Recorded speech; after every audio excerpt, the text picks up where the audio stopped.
Boa noite, queridos irmãos. Quero te convidar para abrir a sua Bíblia na primeira carta de João, no capítulo 3. Nós leremos os versículos 19 e 20. Primeira carta de João, capítulo 3, versículos 19 e 20. Nos versículos anteriores, queridos, o apóstolo João nos mostrou que a grande evidência da nova vida que nós temos em Cristo é o exercício do amor. É por causa da nova vida em Jesus que a nossa experiência de amor é transformada. Nós deixamos uma vida de egoísmo centrada em si mesmo para vivermos um compromisso absoluto de nos doarmos uns aos outros. No entanto, essa doação de si mesmo aos nossos irmãos nem sempre acontece de forma tão tranquila. Não serão raras, às vezes, as ocasiões em que nós iremos ao ponto de nos sacrificarmos para podermos abençoar. Afinal, é através de sacrifícios que nós, de fato, demonstramos que nós amamos os nossos irmãos. E é justamente diante dessa realidade que nós nos encontramos ao chegarmos no texto da primeira carta de João, capítulo 3, os versículos 19 a 20. 1 João, capítulo 3, versículos 19 e 20. A palavra do Senhor nos diz assim: "E nisto conheceremos que somos da verdade, bem como diante dele tranquilizaremos o nosso coração. Pois se o nosso coração nos acusar, Deus é maior do que o nosso coração e conhece todas as coisas." Vamos orar? Feche seus olhos, abaixe sua cabeça. Vamos orar ao Senhor, clamando da sua graça, iluminando o nosso entendimento. Deus, em nome de Jesus, muito obrigado, Pai, pela Tua palavra. Nesse momento, Deus, nós clamamos para que o Senhor, através do Teu Santo Espírito, comunique a verdade aos nossos corações, para que nós saiamos daqui, Deus, transformados, impactados, consolados, encorajados pela Tua palavra. Age, Deus, com graça, que o nosso amor seja transformado e conformado à Tua vontade. É o que nós te pedimos, em nome e para a glória do Senhor Jesus. Amém. Queridos, quando eu estava na faculdade de jornalismo, não foram nenhuma nem duas vezes que eu tive que ouvir pessoas detonando a fé cristã como se fosse um amontoado de lendas ou então histórias para boi dormir. Uma vez eu cheguei a ouvir de uma aluna que o cristianismo era um câncer que deveria ser extirpado da sociedade. Uma outra vez, ao dar uma palavra de incentivo a uma professora cristã, ela se emocionou, começou a chorar, e ela disse: "Tiago, você não tem ideia das humilhações que eu sofro aqui apenas pelo fato de ser cristã." Eu lembro de uma colega minha ser ofendida por se posicionar como cristã. Eu lembro de um outro colega dizendo que não conseguia se posicionar como cristão por conta das humilhações que tinha medo de passar. E eu mesmo, ainda que eu fosse um bom aluno, peguei final numa matéria por conta dos meus posicionamentos em sala de aula. Eu sei, queridos, que foi por pura graça de Deus que eu passei por esse período continuando crente. Mas foi difícil, muito difícil, e eu não tripudio em cima daqueles que passaram pela faculdade e por algum motivo acabaram por abandonar a fé, porque realmente não é um tempo fácil. As provações que enfrentamos ali, as dificuldades, as lutas, os confrontos, com certeza aqueles que já os enfrentaram sabem muito bem o quão difícil é passar pelo confronto diário da fé cristã. Mas, obviamente, isso não acontece apenas no ambiente acadêmico, apenas na faculdade. Eu tenho certeza que você mesmo já enfrentou conflitos e oposições no seu ambiente de trabalho ou então na sua vizinhança, e alguns enfrentam isso até mesmo dentro da sua própria casa. Eu acredito que todos nós, irmãos, em maior ou menor grau, passamos ou então passaremos por algum tipo de confronto à nossa fé. E mesmo que na maior parte das vezes esses confrontos, esses conflitos não consigam nos abalar, nós não gostamos de experimentar esse tipo de confrontação. Muitas vezes aqueles que convivem conosco, eles não chegam a nos dizer assim, na cara dura, mas eles muitas vezes chegam a pensar que aquilo que nós vivemos em Cristo é uma grande bobagem. No entanto, queridos, não são raras as vezes, em contrapartida a tudo isso, não são raras as vezes em que nós, cristãos, somos acusados de hipocrisia. Ouvirmos ou então lermos que aquilo que nós cremos é uma mentira. Ou então que nós somos obtusos ou então ignorantes porque nós temos fé. É bastante comum que isso aconteça dependendo dos ambientes em que você frequente. Mas considere que não são apenas as pessoas que nos acusam, que nos confrontam. Existem outras ocasiões, queridos, que não é o mundo que nos acusa, mas é o inimigo das nossas almas, que tenta nos humilhar, dizendo que aquilo que nós vivemos não passa de uma mentira. Muitas vezes, irmãos, é o próprio diabo que faz a dúvida brotar nas nossas vidas, a ponto de nós experimentarmos de uma frieza, de um ceticismo tão grande, que nós simplesmente deixamos de olhar para Jesus. No entanto, queridos, eu chego a pensar que a pior das acusações que nós sofremos não são aquelas que saem da boca das pessoas que convivem conosco. A pior das acusações que nós sofremos não vem pela ação de Satanás nas nossas vidas. Eu acredito, queridos, que a pior acusação com a qual eu tenho que lidar é aquela que é feita pelo meu próprio coração.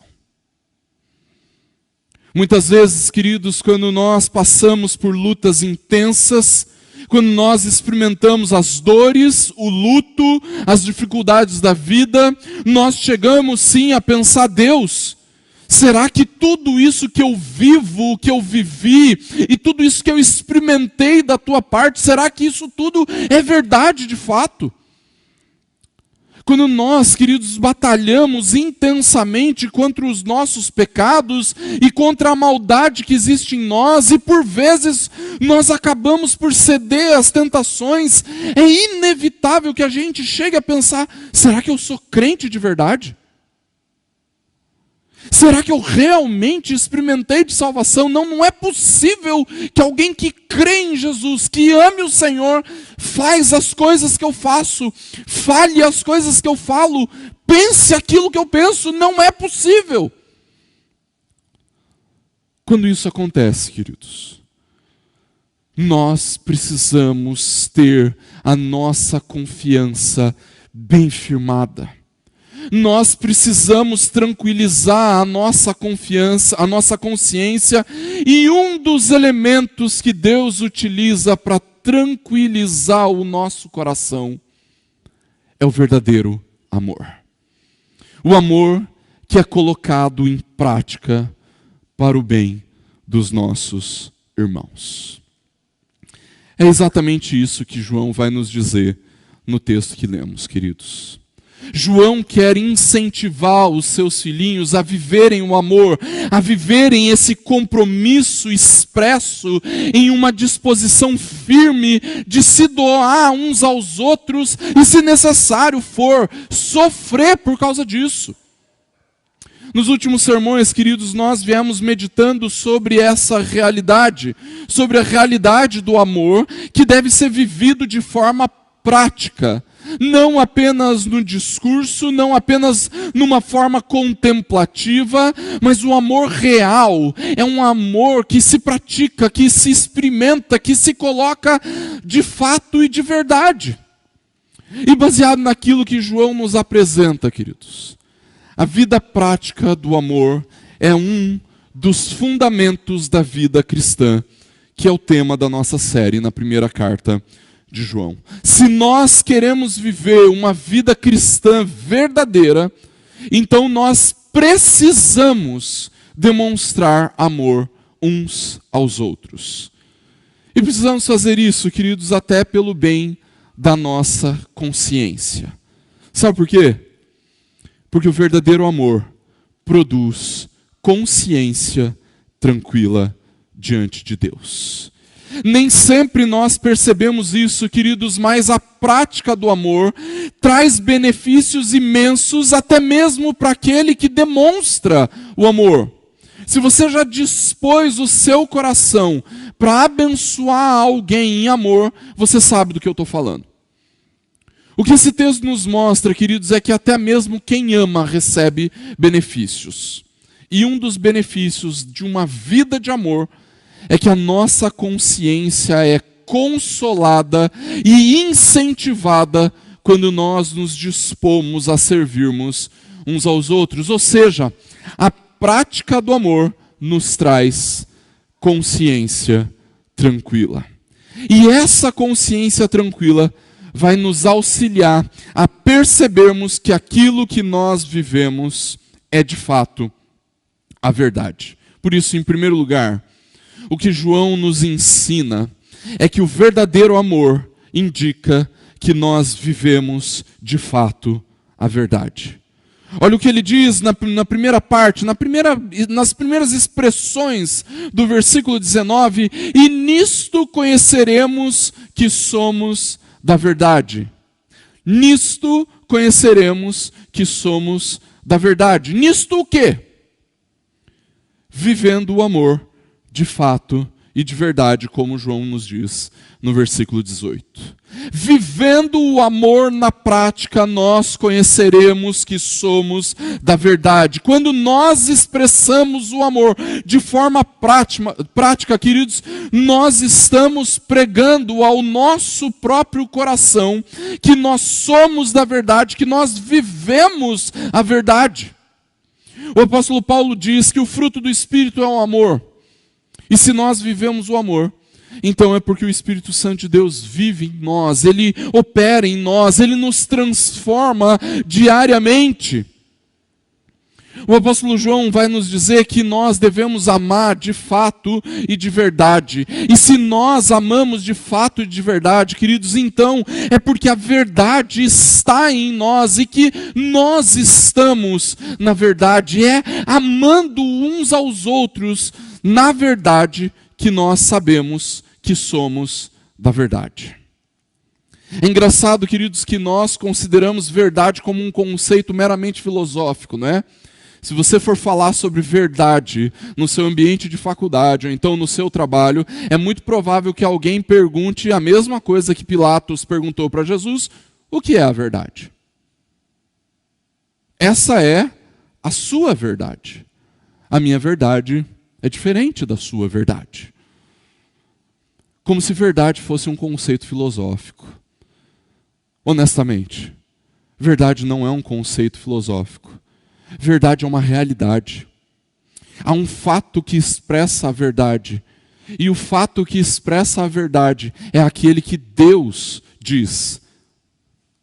É aquele que Deus demonstra como sendo verdade.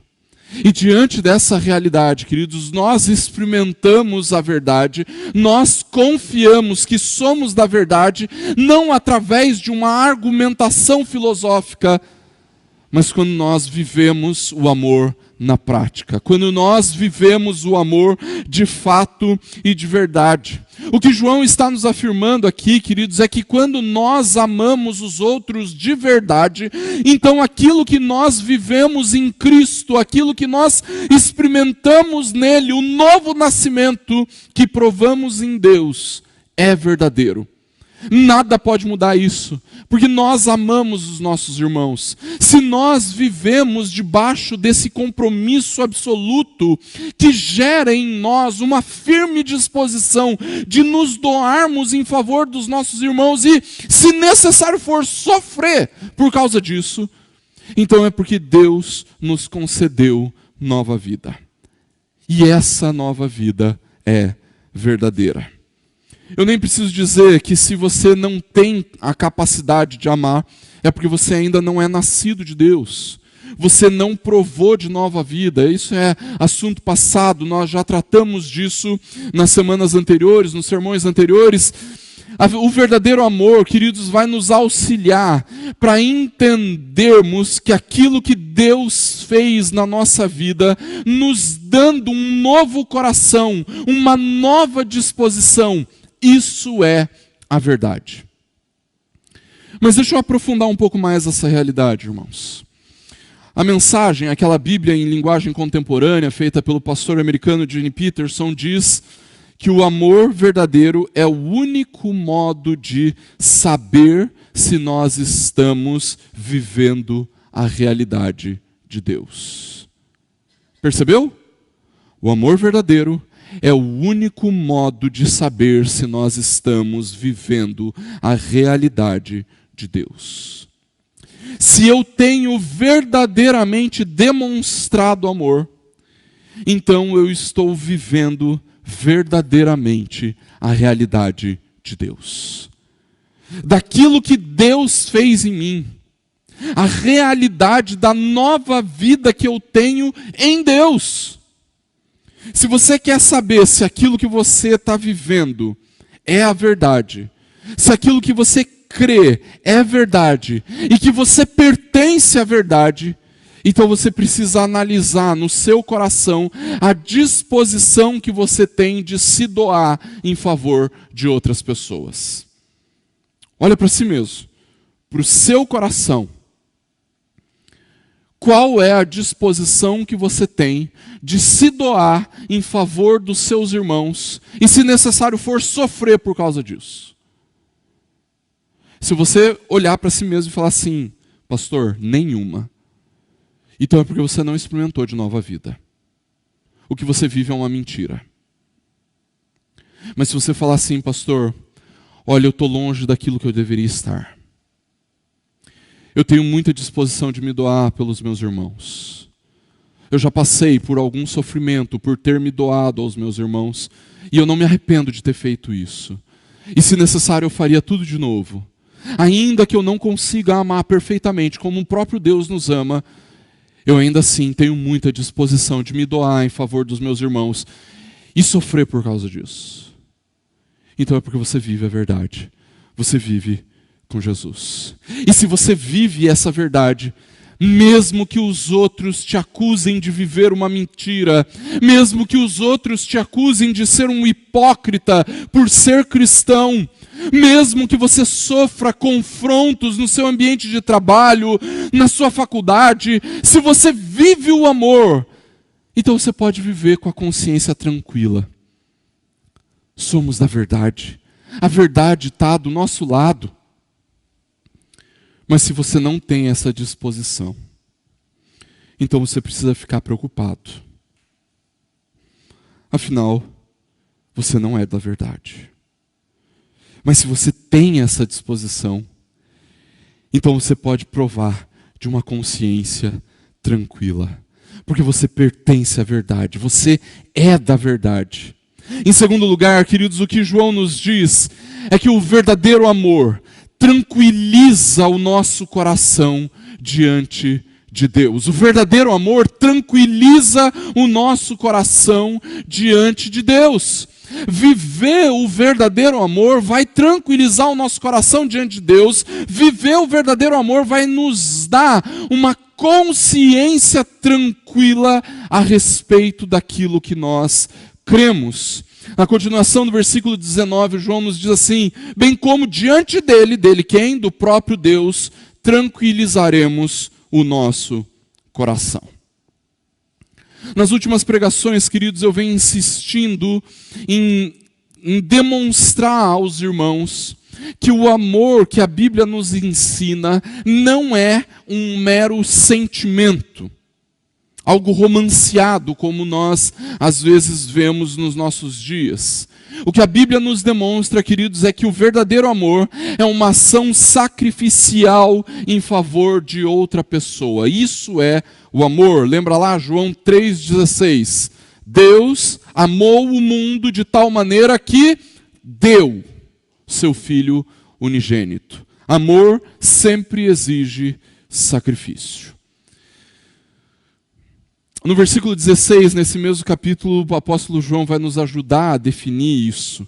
Ele diz assim, nisto nós conhecemos o amor, que Cristo deu a sua vida por nós. Jesus se doou como sacrifício por nós. Ele se entregou em nosso favor. Queridos, quando nós entendemos que o amor é a entrega sacrificial em favor de alguém, nós descobrimos que só mesmo alguém que tenha uma nova vida em Deus pode fazer isso. Alguém que nunca provou de conversão, alguém que não nasceu de Deus, nunca vai se dispor a se doar por alguém de forma completamente sacrificial. Não vai. Foi isso que Jesus fez por nós, queridos. Ele nos amou ao ponto de voluntariamente se entregar para nos salvar. Mas Ele não apenas fez isso, mas Ele também nos incentiva a seguirmos o seu exemplo, nos doarmos para abençoarmos outras pessoas. A continuação do versículo 16, então, nós devemos dar a nossa vida pelos irmãos. Agora preste bem atenção aqui. Você não deve pensar que a tranquilidade do seu coração está no amor que você vive. Uai, pastor, mas parece que o senhor acabou de falar isso. Não. A tranquilidade do seu coração está naquilo que Jesus fez em seu favor. Quando nós passamos pelas dúvidas, quando nós passamos pelas incertezas e dificuldades, e por causa disso o nosso coração começa a nos acusar, então, queridos, nós passamos a meditar, nós passamos a dialogar com a nossa consciência. Será que Deus me ama? Será que eu sou crente mesmo? Será que tudo isso é verdadeiro mesmo? É verdade? Será que eu sou salvo? Quando o nosso coração nos condena, queridos, quando o nosso coração nos acusa, nós precisamos nos lembrar do perdão que obtivemos por causa do sacrifício de Cristo. Nós precisamos nos lembrar que Jesus Cristo deu a sua vida por nós. Quando isso acontece comigo, eu preciso pregar para o meu coração, para a minha mente, que por causa do sacrifício de Jesus, eu sou aceito diante de Deus.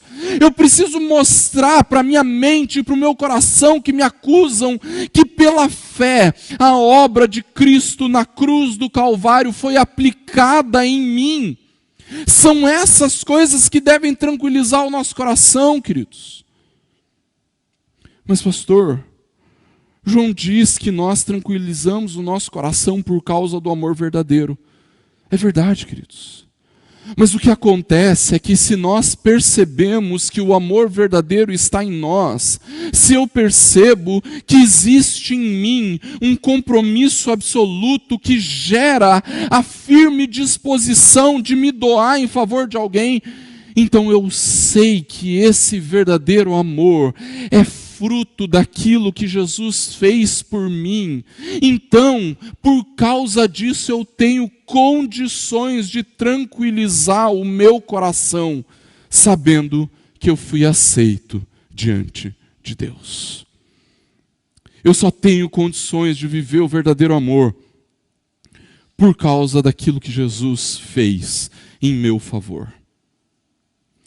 No processo de argumentação contra essa acusação do nosso coração, queridos, nós usamos o verdadeiro amor aos irmãos como uma testemunha, como uma evidência de que nós fomos salvos por Jesus.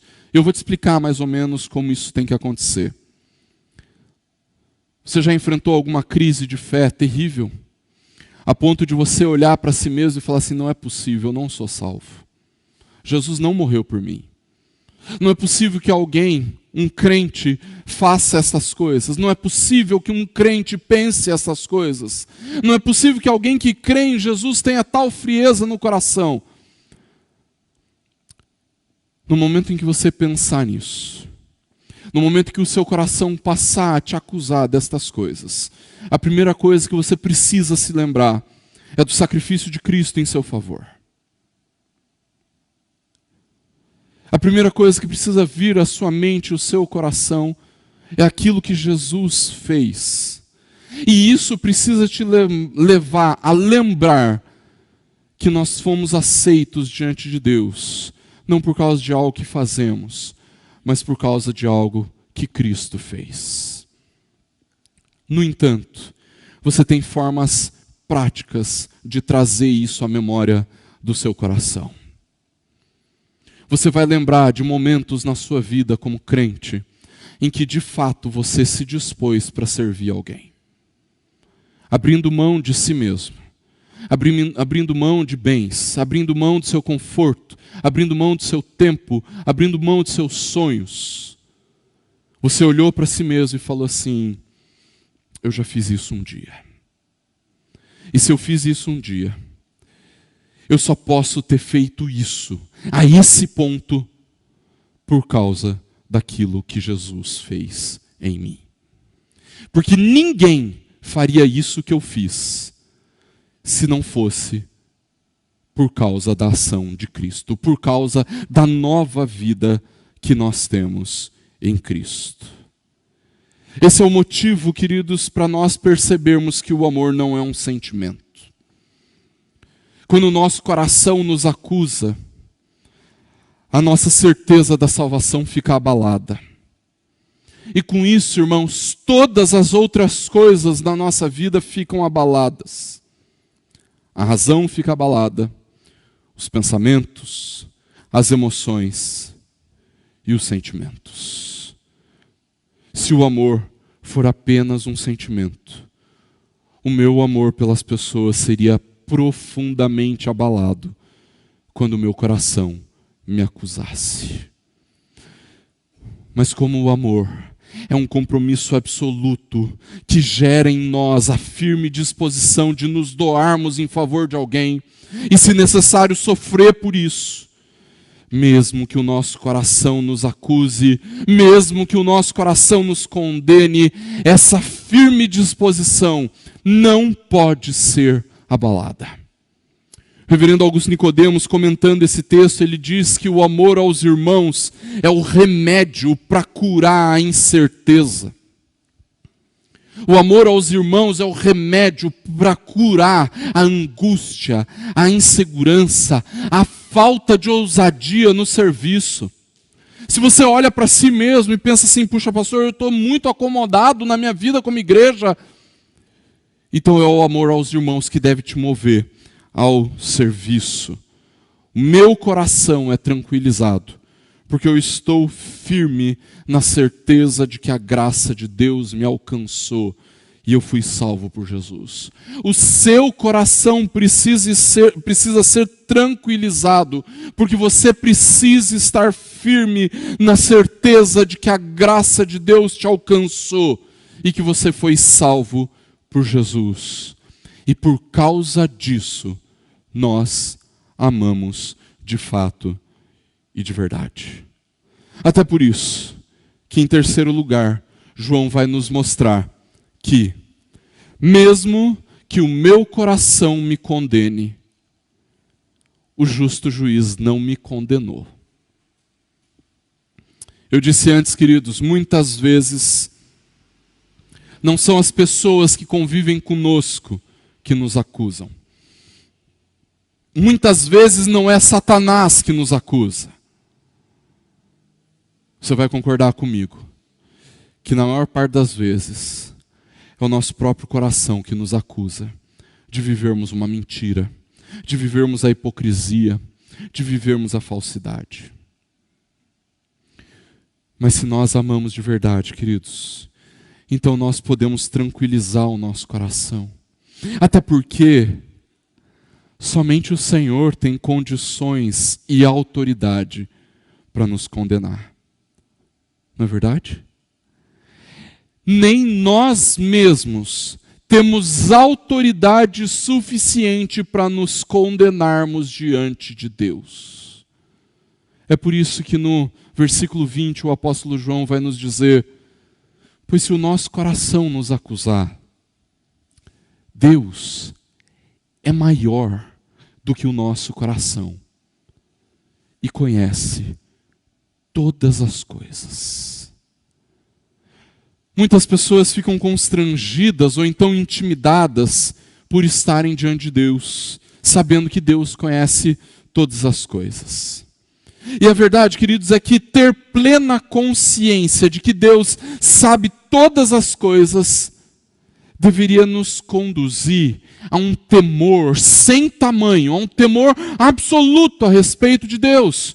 O reconhecimento de que Deus sabe todas as coisas que se passam na minha mente, que se passam no meu coração, que Deus sabe cada uma das disposições secretas da minha alma.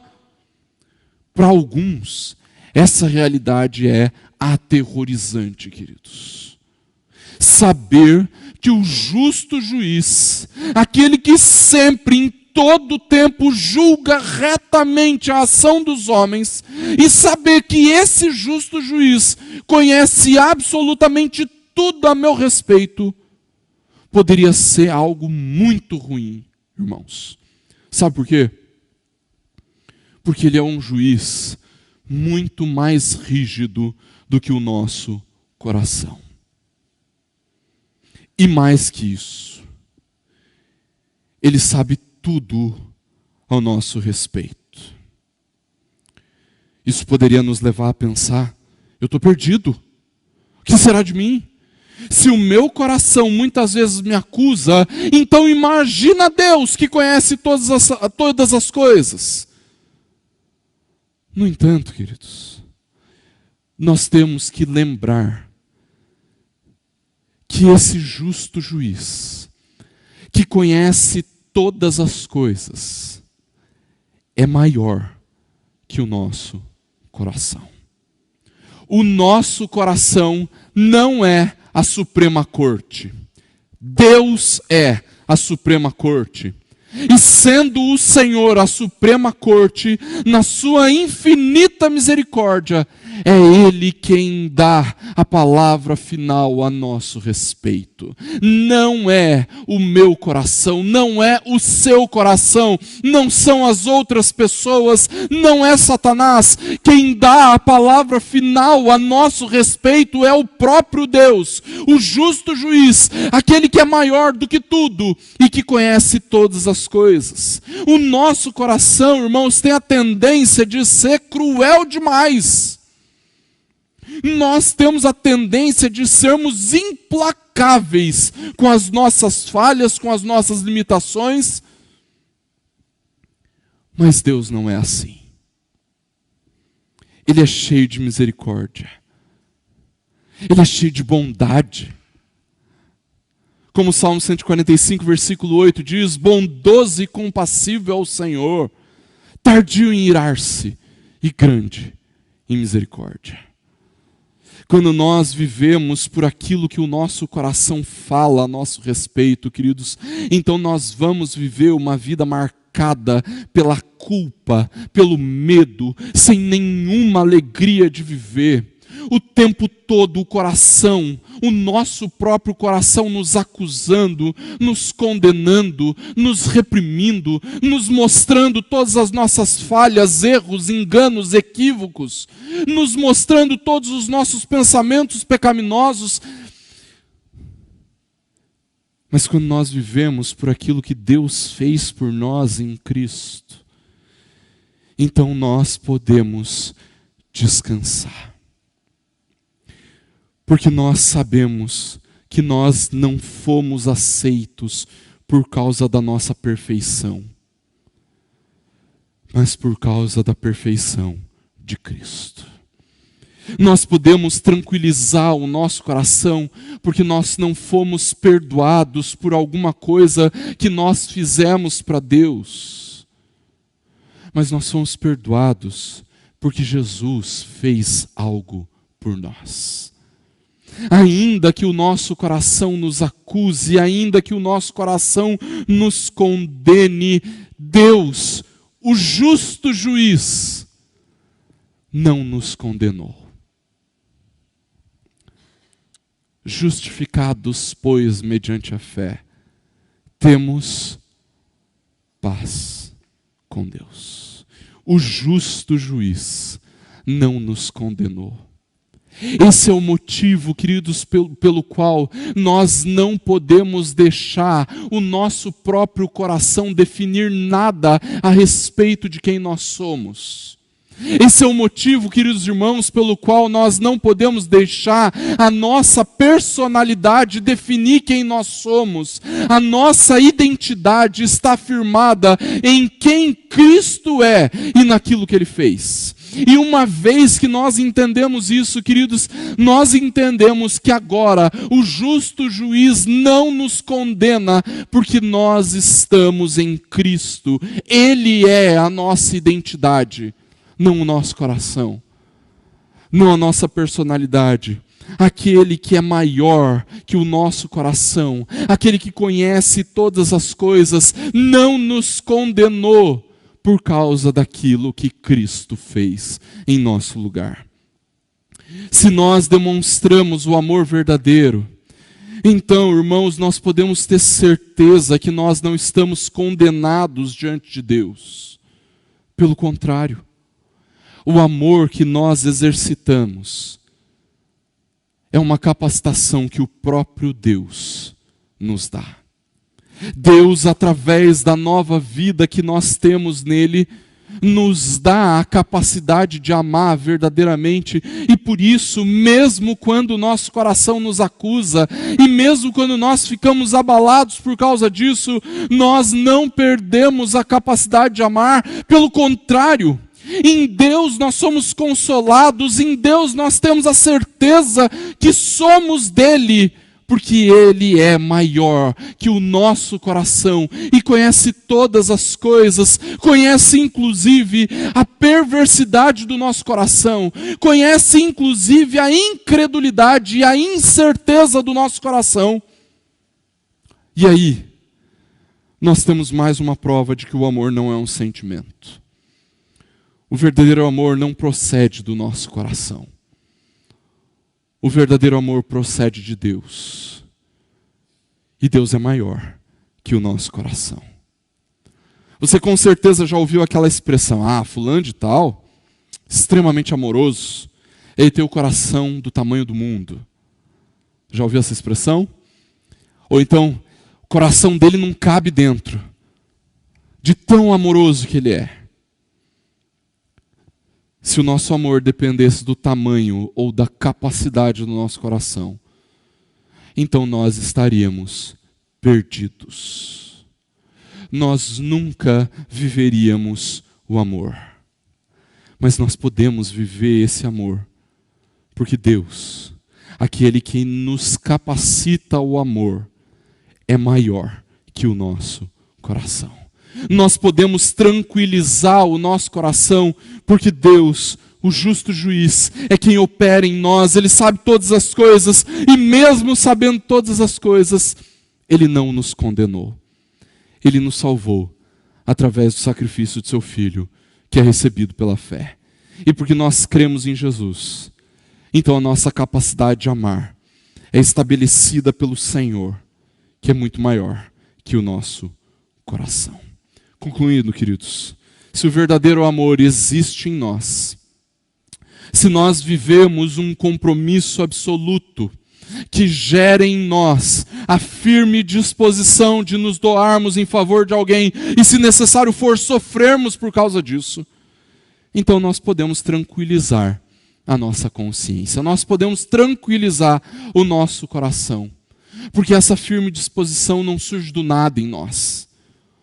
O verdadeiro amor é resultado do novo nascimento operado por Deus nas nossas vidas. Aqueles que nasceram de Deus vão praticar o verdadeiro amor. E ao praticarmos o verdadeiro amor, nós tranquilizaremos o nosso coração. Porque o verdadeiro amor nos indica que somos da verdade. O verdadeiro amor nos tranquiliza diante de Deus. E nós sabemos que ainda que o nosso coração nos acuse, o justo juiz não nos condenou. Nem as acusações que nós sofremos dos nossos colegas e vizinhos são tão cruéis quanto as acusações do nosso próprio coração. Mas se o justo juiz não nos condenou, então nós podemos silenciar o nosso coração com todas as suas acusações. Jesus nos salvou, Ele nos redimiu, Ele pagou o preço do nosso pecado, e ao crer nessas verdades, então, queridos, o verdadeiro amor é produzido dentro de nós, para que nós possamos demonstrar o verdadeiro amor na prática. Que essa verdade, queridos, possa tranquilizar o nosso coração diante de Deus. Mas se for o caso de, ao analisar a sua vida, você perceber que essa firme disposição não existe em você, então eu suplico, arrependa-se dos seus pecados e creia em Jesus como Senhor e Salvador da sua vida. Porque é só assim que você vai poder amar de verdade. E só assim você pode provar de consciência tranquila diante de Deus. Que Deus restaure em nós a capacidade de amar. E que assim Deus nos abençoe. Feche seus olhos, abaixe sua cabeça, nós vamos orar. Deus, em nome de Jesus, Pai, nós nos apresentamos diante do Senhor. Deus, nós conhecemos o nosso coração e nós sabemos o quanto ele é enganoso, o quanto ele é cruel, o quanto ele é implacável. Não apenas contra os outros, mas também contra nós mesmos. Tem misericórdia de nós, Deus. Pai, o Senhor sabe todas as coisas. O Senhor é maior do que o nosso coração. A autoridade suprema a respeito da nossa vida é o Senhor e não o nosso coração. É exatamente por isso, Deus, que nós nos rendemos diante de Ti. Nos humilhamos, constrangidos pela Tua imensidão, pela Tua graça, pela Tua misericórdia. Nos rendemos diante do Senhor. Porque nós sabemos que, mesmo que o nosso coração nos acuse, o Senhor nos absolveu em Cristo. Exaltado é o Teu nome. Louvado seja o Senhor.